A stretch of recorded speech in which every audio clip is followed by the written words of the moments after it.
All Hey. right. I am thrilled to be here today with my artist spotlight guest, Melody Wiggin.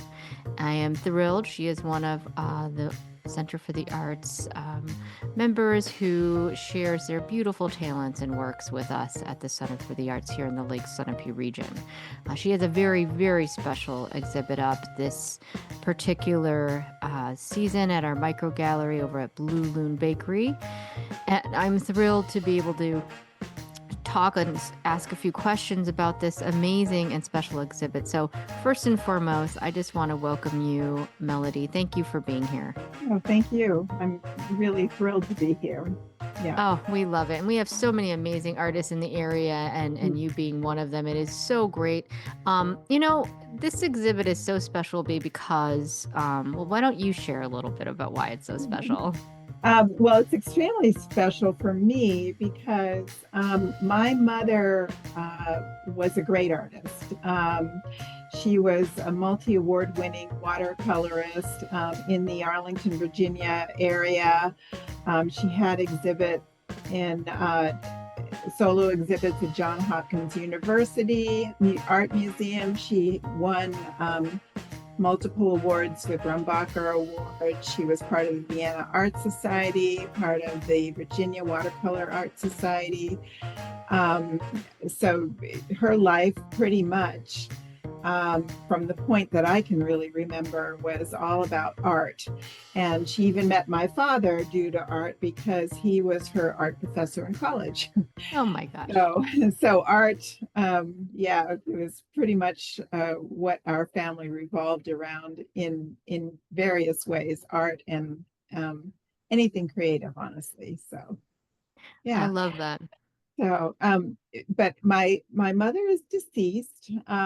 She passed away in 2010, and so I never even dreamt or thought about the idea that I might be able to do a show with her. But I approached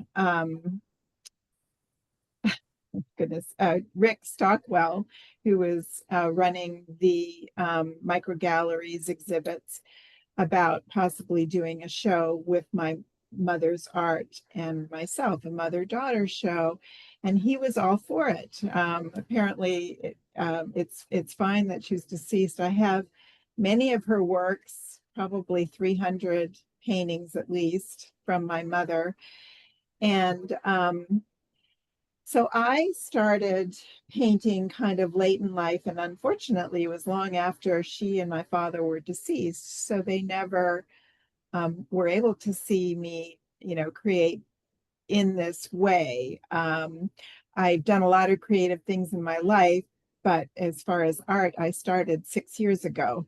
So, so they were never able to see what I could produce. And I remember when I first started feeling like they were painting through me, even though there were very different types of artists than I am.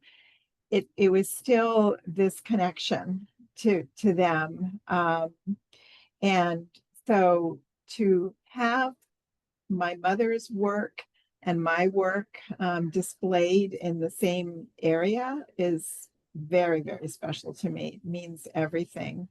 So, yeah, this is very sentimental exhibit. And we are thrilled to offer this. One of the things that I've always said, and this is our actually our second exhibit that we've done where there's a posthumous exhibit.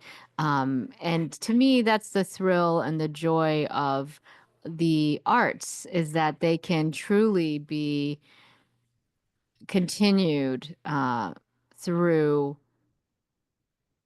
through time, really. There's no Right, end to, being able to right, share the timelessness of art. And that is so thrilling and exciting to me that we can do that. And especially in this scenario where it is you and your mother who get to have their works right, up at the same time. right, right. Um, Melody, I love your work. I think it's beautiful. Anyone who's in the Lake Sunapee region can come to the wonderful Blue Loon Bakery, who is a great partner in this, showcasing the beautiful work of both Melody and her mother Shirley. And you'll see the difference. There's a similarity, which I think is so special. Like as you speak about, kind of channeling your parents' creativity, you can see it. There's something that ties it. I'm not sure what that is. At the same time, your mother's work is so unique and she has such a wonderful style. I love your landscapes. I think you do such a great job with your color, your highlights. Everything is just really astounding. But I was really surprised to see such a different take. I mean, clearly your mom, had reason for receiving all these amazing rewards. Her understanding of color, her texture, her simple thought, because I think we were chatting the, watercolor, and that is a very unforgiving medium that's very tricky. And so I'm always impressed by those who can master it. And I feel like your mother's one of those masters. Yeah, and the other thing that was really special about her is that she really didn't use references. So she created images, and her work is, yes, she has some landscapes too, but she also does a lot of abstract type of art, and she combines realism with abstract, sometimes in the same painting. She sometimes adds wax. She um, does some mixed media, did some mixed media. So she has one of the pieces that is up has tissue. It's all kinds of tissue that creates a texture within the watercolor paintings. So watercolors normally are very flat, but some of hers have some beautiful texture. So she was a total so expressive. And the other thing about her work too is extraordinarily colorful. She has almost no work that isn't bold, bright, beautiful colors. Almost everything is bold, bright, and beautiful. And I believe, because she had interesting, she had some darkness in her soul. So I believe that the bright colors was her way of even brightening herself and her spirits. Um, and they're pretty wild, I mean, you can just almost imagine her just letting it all out on the on her watercolor paper. So yeah, she was pretty extraordinary. And I grew up listening to, so my father also, was an artist in many different ways, and my mother, but I remember always being conscious of aesthetics growing up and conscious of depth perception. And they were teaching us those things, even though I wasn't painting, they were still teaching it to me. And so when I started painting, it really all came out, all these things that I had didn't even realize I had retained, from just hearing them and being around it, and noticing the creativity and paying attention.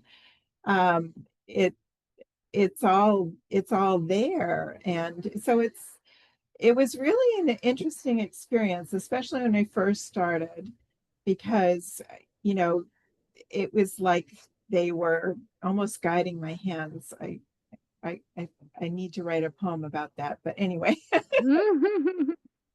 Now, what Yeah, inspired you to start your journey painting? yeah, honestly, it was just something to do on a Saturday. I decided to go to the Courier Art Museum in Manchester and take a 3-hour acrylics course, and and just fell in love with it, like immediately fell in love with it. And I thought, this is so cool. I mean, I can't believe I've never done this. And I still have the little piece that I made that day, and I still love it.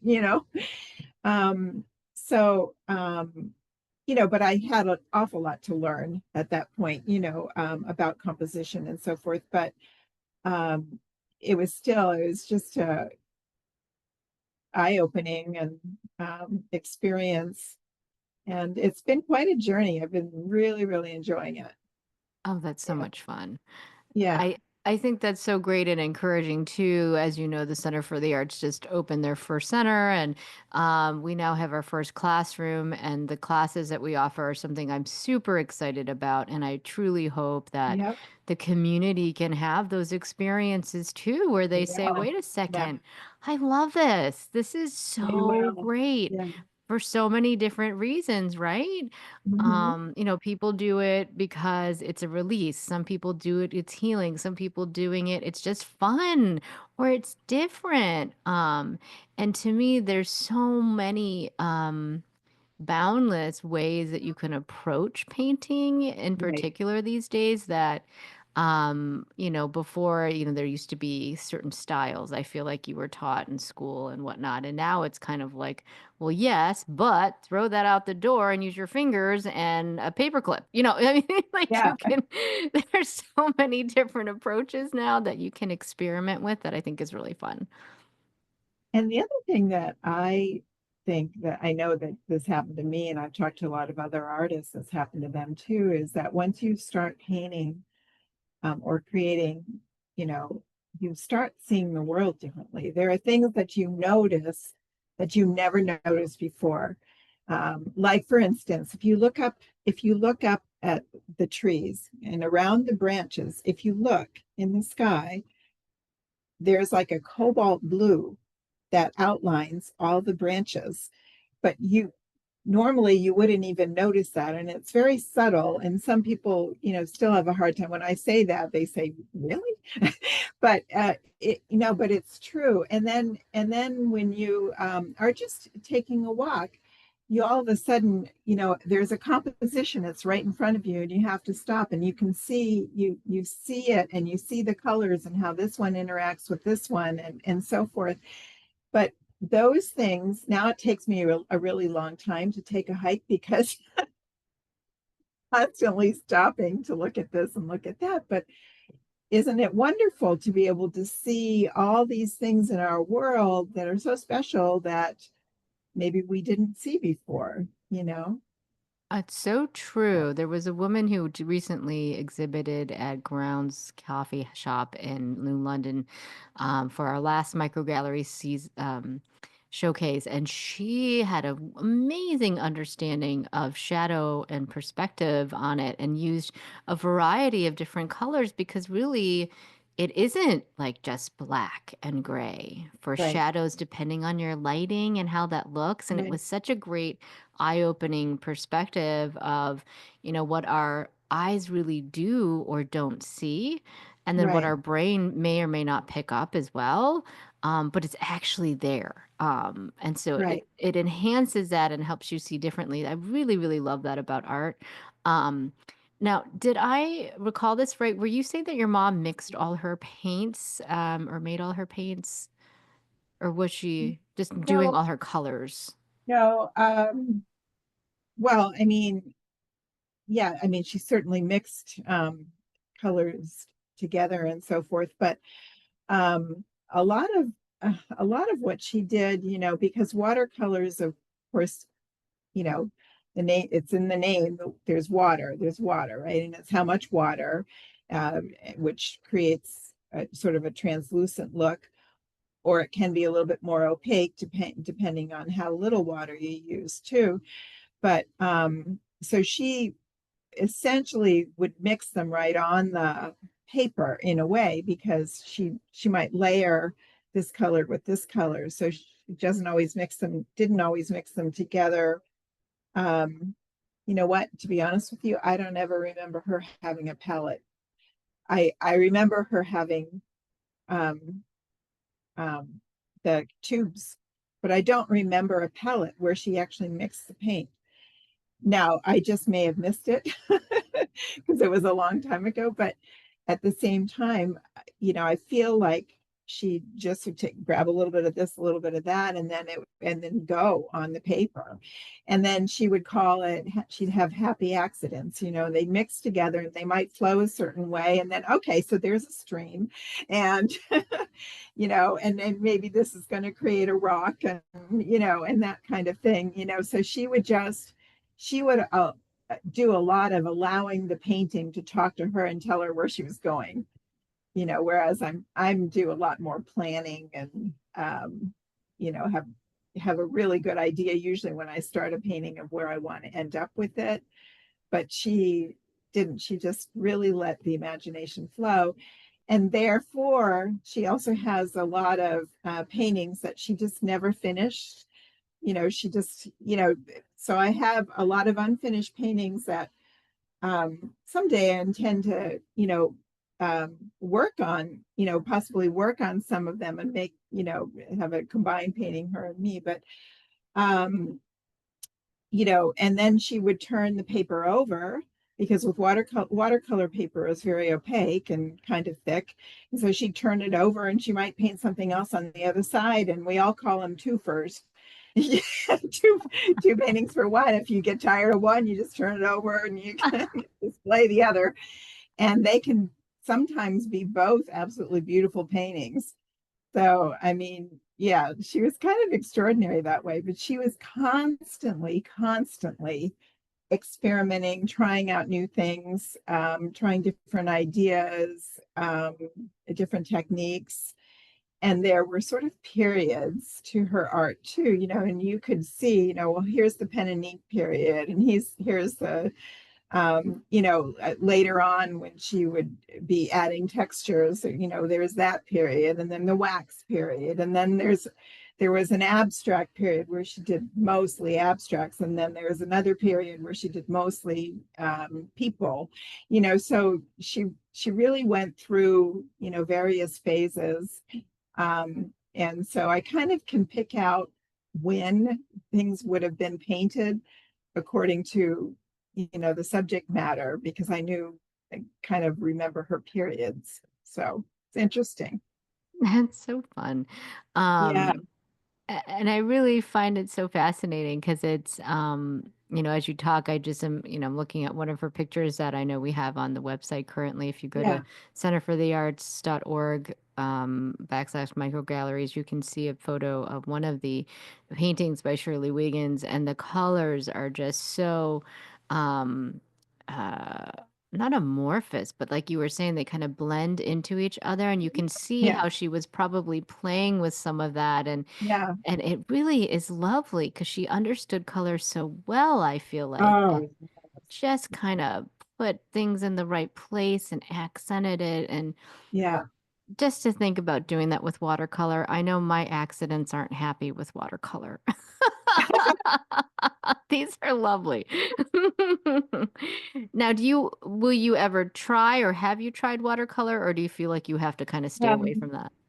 I tried gouache. I haven't technically tried watercolor, but gouache can work similarly to watercolor because if you water it down enough, it's translucent like watercolor is. But gouache I feel a little safer with because gouache can be opaque. So if I don't like something that I've done, I can I can wait for it to dry and then just paint over it, and with another opaque color, and it works. Um, but once I found oils, I kind of never looked back. I just love oils. They're vibrant, extremely vibrant. They kind of have that glossy character, so they're rich. A lot of texture. I love that. You can go on. You can be thin. You can be thick. You can be thin and thick in the same painting, and so kind of bring out the um, subject matter or whatever a little bit more clearly with the thicker paint, and leave other parts thin. And so I just happen to love oils. I also love the blending quality of it. Um, but and even the smell of it a little bit. I like the smell of oil paints. But anyway, yeah. Yeah. So, but yeah, she had a very, very original, very original. So much fun. Well, I so appreciate you taking the time to talk with us today, Melody. And I encourage everyone who's listening to go to Blue Loon. If it's still there, check out the exhibit. It's there until the end of July 2025. And if not, just go seek it out. There's a few different ways you can get in touch with Melody. Melody, what are the best ways for people to get in touch with you? Do you have a website? Do you have a Yeah. So my website is melodywigginartist.com. And my email is simply melody@melodywigginartist.com. So yeah, I would love to hear from anybody that has any questions. And yeah, certainly. Excellent. So, folks, check out Blue Loon Bakery in downtown New London, New Hampshire, for the special exhibit of both Melody and Shirley Wiggin. It's really phenomenal, and especially this spring when we're all desperate for color and summer and warmness. These bright, vibrant colors and the beautiful landscapes are wonderful to see. So, thank you, Melody, for being with us. Thank you so much. And thanks to Center for the Arts. They've been very, very supportive. And I can't, I'm so appreciative, very grateful.